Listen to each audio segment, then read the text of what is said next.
Jean-Hugues Ployer, bonjour. Bonjour, Merci d'être venu à Marianne TV. je vous en prie. Nous vous accueillons pour votre livre La passion du mal, Oui, dans lequel vous racontez votre expérience. Vous êtes expert psychologue, vous oui, travaillez au service de la justice, ce qui veut dire que vous expertisez des criminels. tout à fait. Et avant d'entrer dans le vif du sujet, est-ce que vous pouvez déjà nous expliquer quelle est la différence entre un expert psychologue que vous êtes et un expert psychiatre? Oui, tout à fait. Un expert psychiatre et médecin. La psychiatrie étant une spécialité de la médecine comme la cardiologie, voilà. Un expert psychologue n'est pas médecin. Il peut avoir un doctorat de psychologie clinique, de psychopathologie, comme j'ai d'ailleurs, mais il n'est pas médecin. C'est vraiment la grosse différence.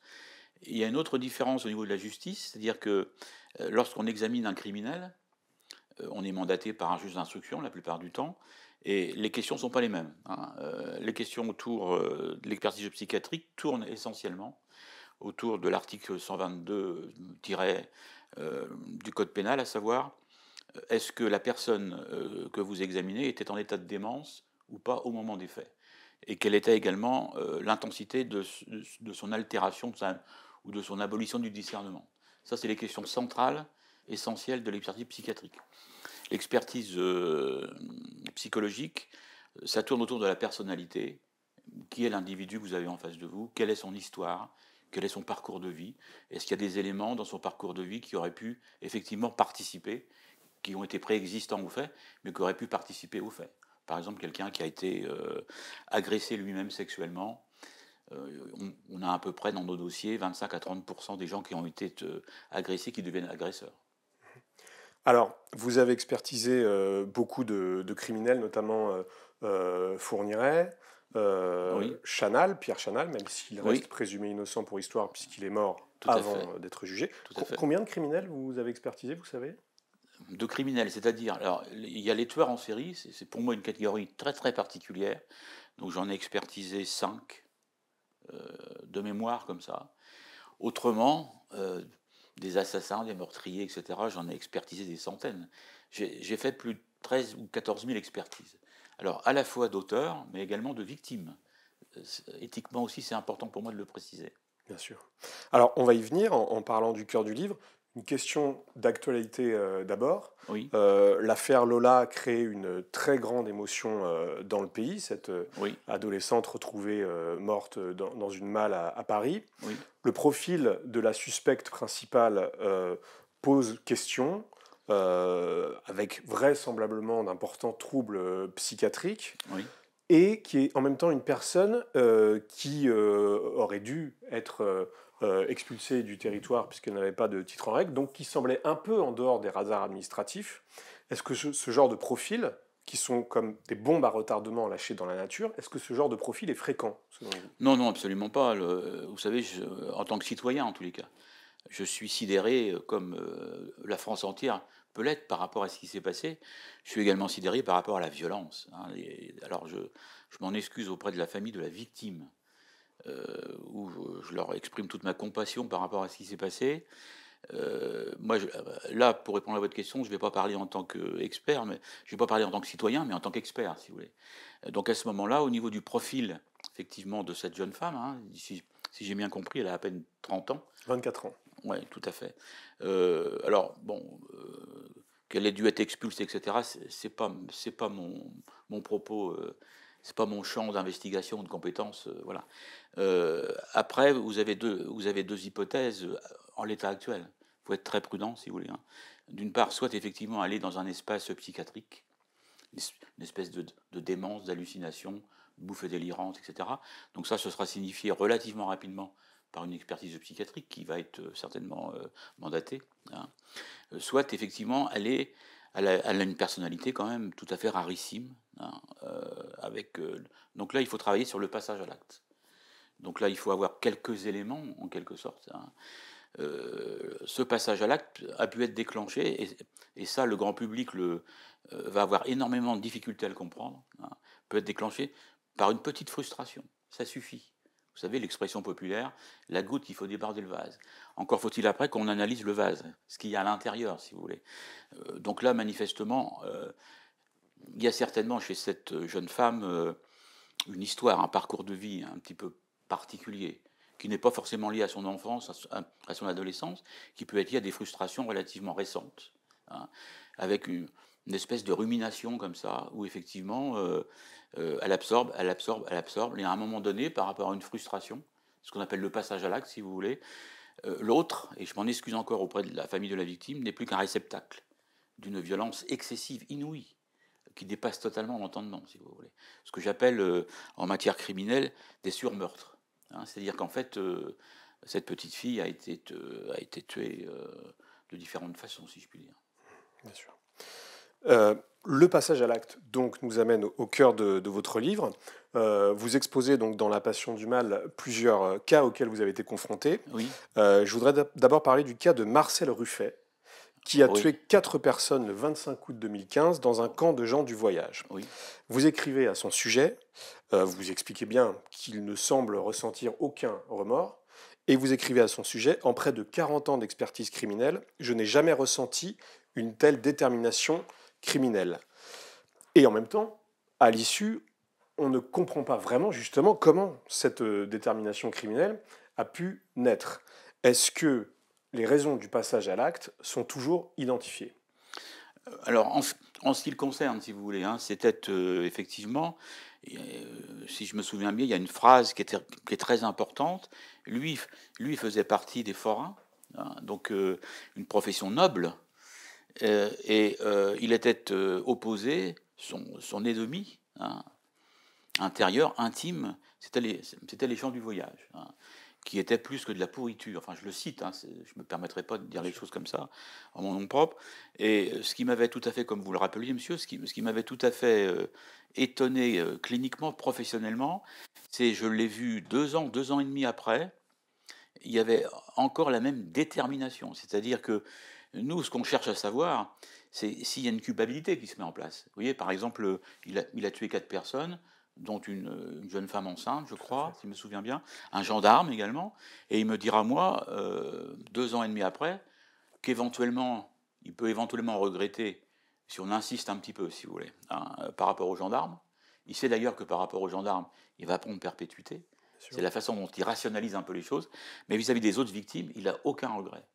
Alors évidemment, quand on entend ça, on se dit, mais c'est un monstre ce type-là. Vous voyez, c'est un monstre.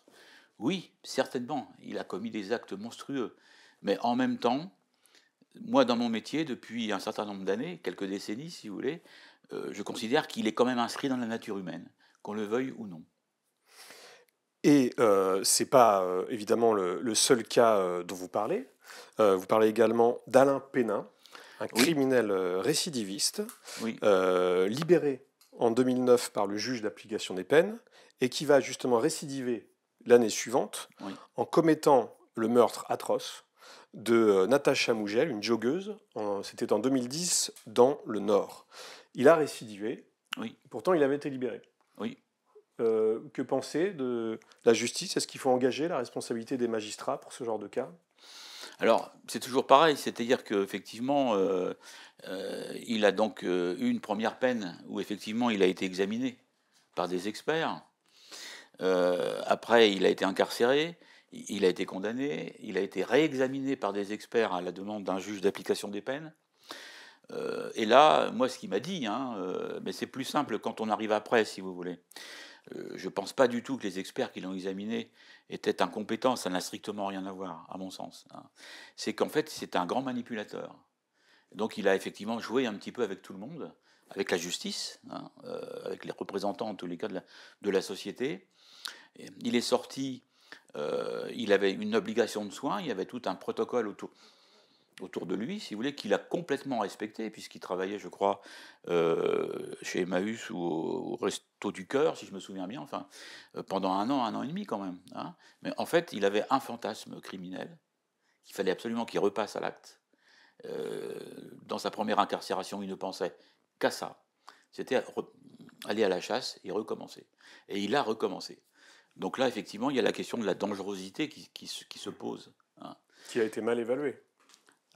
Qui a été évalué au moment où, effectivement, vous savez, quand on examine une personne, que ce soit psychiatriquement ou psychologiquement, moi j'ai l'habitude de dire qu'on prend une photographie. la plus précise possible, si vous voulez, voire même une IRM, puisqu'on va à l'intérieur quand même.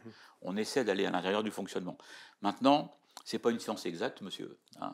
Donc, moi, j'ai également l'humilité de dire qu'en 35 ou 40 ans de carrière, je me suis déjà trompé.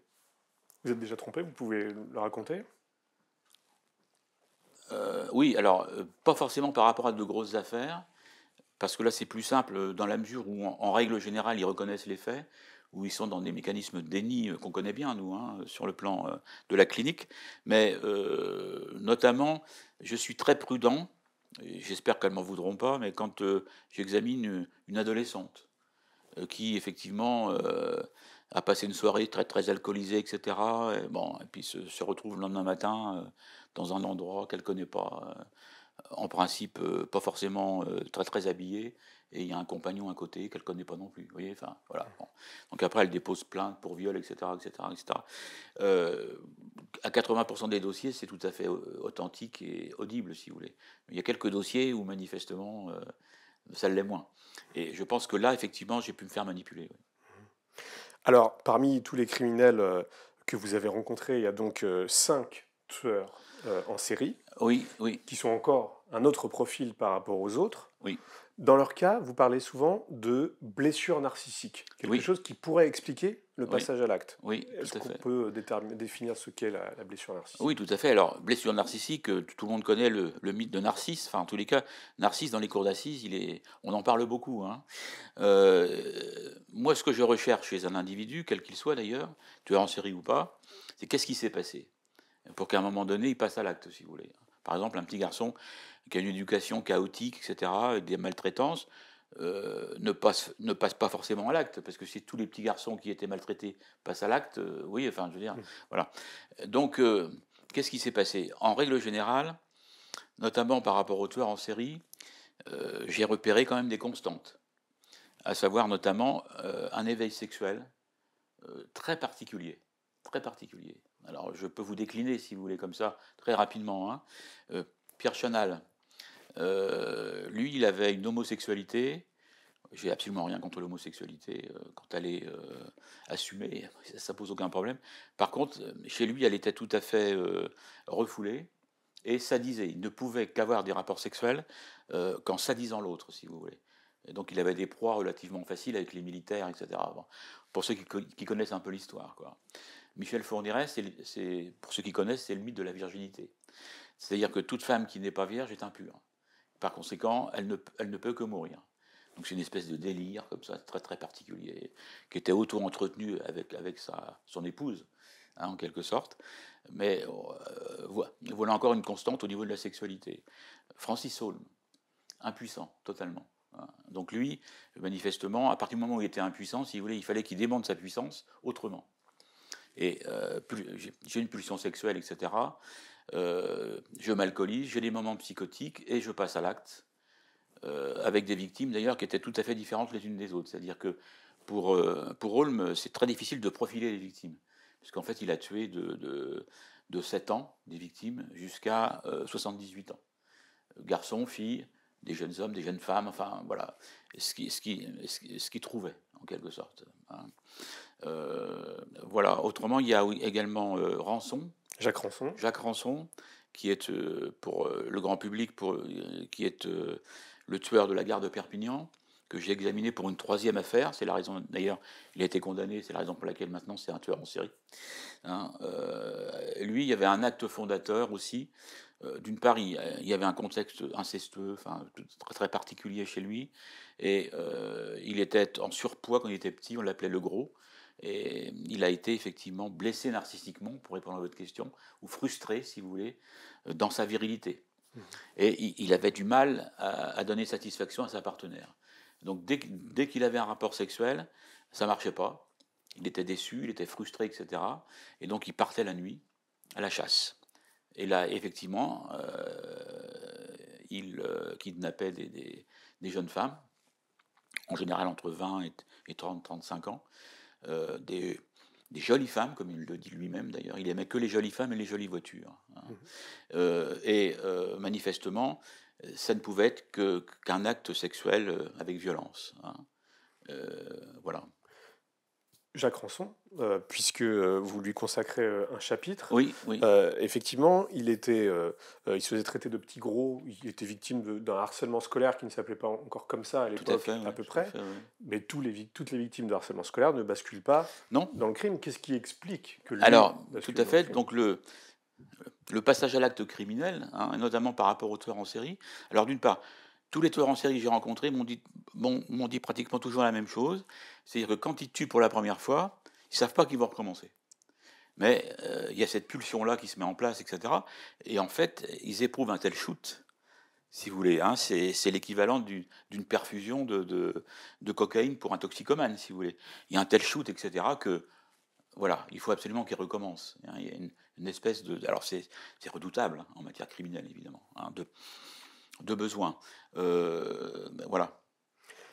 Et en même temps, l'une des choses très intéressantes de votre livre, c'est que vous démentez des idées reçues sur les tueurs en série. Le cinéma, la littérature nous ont habitués à des figures de tueurs en série machiavéliques, plus intelligentes que la moyenne. Jacques Ranson, on ne peut pas dire que ce soit le cas, Non, ni d'ailleurs Francis Holm, hein. bien Francis sûr. Holm est à la limite de la déficience intellectuelle. Jacques Ranson également, je l'appelle l'homme des bois, si vous voulez, ou manifestement, voilà, il a pas beaucoup de réflexion, d'idéation comme ça, de potentiel intellectuel, d'analyse, très peu, effectivement. Alors par contre, j'en ai vu d'autres qui sont très intelligents, notamment Michel Fourniret, qui a plus de 128 de quotient intellectuel, ce qui est à peu près 3% et demi de la population française, si vous voulez, donc c'est quand même pas rien. Mais effectivement, vous avez parfaitement raison, ça touche également, je pense, hein, tous les milieux sociaux, voilà. C'est pas que des gens issus de milieux très précaires, très pauvres. Absolument pas, absolument pas. Vous avez aussi de grands manipulateurs, de grands séducteurs, comme ça, qui peuvent aussi passer à l'acte. Le passage à l'acte criminel, c'est pas une seule origine, si vous voulez. Moi, je compare souvent un passage à l'acte criminel à un crash d'avion. Vous savez, quand il y a un crash d'avion, après, il y a un bureau qui va étudier qu'est-ce qui s'est passé. Et en règle générale, on découvre qu'il y a plusieurs paramètres qui se sont structurés les uns par rapport aux autres et qui ont fait qu'il y ait le crash. En matière criminelle, c'est la même chose, hein. C'est-à-dire qu'il y a des conditions, certainement d'éducation, mais il n'y a pas que ça. Il y a certainement aussi des frustrations dans le parcours de vie, etc. Il y a des pulsions, voilà. Finalement, quand on met bout à bout tous ces profils, il y a tout de même des criminels que la justice va essayer de soigner avec des soins en prison, mais il Oui, y a des personnes qui sont irrécupérables. oui, tout à fait. Alors ça, je l'entends souvent. Par exemple, j'ai fait un interview sur la remise en liberté. Parce que je vois aussi pas mal de personnes, à la demande d'un juge d'application des peines, qui ont été condamnées assez lourdement. Et on nous demande, en fait, ils demandent ce qu'on appelle un aménagement de peine. C'est la loi, hein. Voilà, donc en fait, le juge nous demande. C'est pas nous qui prenons la décision, si vous voulez, mais on donne quand même un avis sur ce qu'on appelle la dangerosité en milieu libre. Parce que ça fait quand même débat, hein, si je puis dire. Évidemment, moi, en tant que papy, en tant que père de famille, ces monstres-là, il faut qu'ils restent enfermés à vie. C'est clair, vous voyez. Mais là, on est dans un espace passionnel que j'entends parfaitement. En tant qu'expert, j'ai vu pas mal de personnes comme ça qui ont été lourdement condamnées, notamment des assassins. Je ne parle pas des tueurs en série, hein. Je parle de ceux qui ont tué, par exemple, par passion. Euh, le taux de récidive est quand même relativement faible, si vous voulez. Il y a une espèce de projection comme ça au niveau de la société, tout simplement parce que on a, nous, besoin de nous protéger par rapport à ces gens-là. Vous voyez, protéger notre famille, plus ou moins consciemment. Mais en fait, quand ils ressortent en aménagement de peine, et d'ailleurs, il faut mieux qu'ils ressortent en aménagement de peine qu'en fin de peine. Parce que la perpétuité irrépressible, c'est rarissime. Il y a, je crois, 3-4 personnes qui sont condamnées à ça. Fourniret l'était, hein, par exemple. Mais autrement, ils vont ressortir un jour. Il faut mieux qu'ils ressortent avec un protocole, une prise en charge, où ils ont encore des obligations de soins, plutôt que de ressortir comme ça, en toute liberté, les mains dans les poches, si je puis dire. Oui, ce qu'on appelle une sortie brute. Tout à fait. Alors pour conclure, et c'est un aspect très important de votre livre, c'est l'aspect personnel. Oui, On imagine que quand on a pour quotidien de parler avec Michel Fourniret ou les autres profils que j'ai cités, oui, ça laisse des traces le soir à la maison. Comment on survit à ça? oui, oui, évidemment. Donc j'essaie de me protéger en même temps. J'ai écrit ce second livre, hein. Enfin, c'est Mathieu Livoirel, un journaliste Union Lardonnais, qui l'a écrit. Il m'a interviewé très très longuement, etc. Euh, euh, j'ai des espèces de rituels, si vous voulez. C'est-à-dire que quand je sors de 6-7 heures d'entretien comme ça avec un type un peu particulier, quoi, si je puis dire, faut quand même que je me détende, si vous voulez. Donc je rentre à la maison. Si je vis avec une compagne, j'en parle un petit peu ou pas, mais ça dépend si elle la veut entendre ou pas, parce que c'est quand même pas simple. C'est pas simple, hein, je crois pas. Enfin, autrement, je faisais pas mal de sport, donc maintenant je regarde pas mal de sport, ça me détend, si vous voulez. Et je lis aussi pas mal de livres de philosophie, parce que la philosophie, ça vous permet de prendre de la distance par rapport à un événement. Par exemple, au niveau des médias, quand il y a des crises mondiales, et Dieu sait qu'actuellement, il y en a énormément, vous pourrez observer qu'il y a pas mal de philosophes sur les plateaux de télévision, si vous voulez, Oui, et qui donnent un petit peu comme ça une espèce de consistance et de hauteur par rapport à ce qu'on vit. Moi, ça me détend. très bien. On a parlé des idées reçues sur les tueurs en série. Oui, Il faut parler également de la fascination qu'exercent sur le public les tueurs en série et oui, qui peut conduire à des situations particulières. Je voudrais vous parler du cas de Stéphane Bourgoin, qui a longtemps été invité sur les plateaux de télévision pour parler des tueurs en série au motif qu'il était passionné par l'affaire et au motif que sa petite amie, quand il était jeune, avait été tuée par un tueur en série. Il a avoué que tout était faux. tout à fait. Qu'est-ce que vous avez rencontré, Stéphane Bourgoin? Bien Qu'est-ce que sûr, ça oui. vous inspire, ce genre d'histoire? Alors, je parle pas de Monsieur Bourgois, hein. Enfin, je préfère éviter, si vous voulez. Alors, la fascination, quand même. Donc, on peut s'approprier, en quelque sorte, cette espèce de fascination. En règle générale, moi, ce que je constate quand je donne, par exemple, des conférences dans des milieux universitaires, notamment des étudiants en droit, par exemple, ils sont totalement scotchés, fascinés un petit peu par le fait que j'ai pu rencontrer, etc., des tueurs en série. Et je compare souvent, si vous voulez, cette fascination, hein, entre guillemets, quand on était petit, on n'est pas de la même génération, mais je pense qu'on a tous partagé ça quelque part. Vous connaissez les contes de Green? Mhm. Vous savez, c'est des superbes bouquins, etc.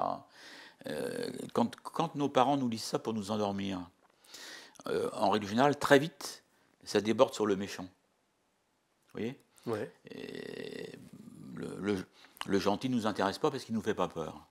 Et en général, c'est plutôt celui qui lit, le parent en quelque sorte, qui va protéger son enfant en disant mais c'est pas grave, t'inquiète pas, je suis là. Vous voyez, la fascination des adultes, à mon avis, ça ressort du même mécanisme. C'est-à-dire qu'on a besoin de se protéger du méchant, hein. Encore faut-il le faire exister. Alors il y a deux façons de le faire exister, soit en s'intéressant énormément à ces affaires-là, et Dieu sait que la population française s'intéresse énormément à ces affaires-là, il suffit de voir toutes les émissions de télé, etc., les ouvrages là-dessus, soit en s'appropriant même l'idée même d'être un méchant. C'est un petit peu, je rebondis sur la question que vous me posez par rapport à M. Bourgoin. Merci beaucoup d'être venu. Donc, je rappelle le titre de votre livre, La passion du mal, et c'est effectivement écrit avec Mathieu Livoreil. Merci. Je vous remercie.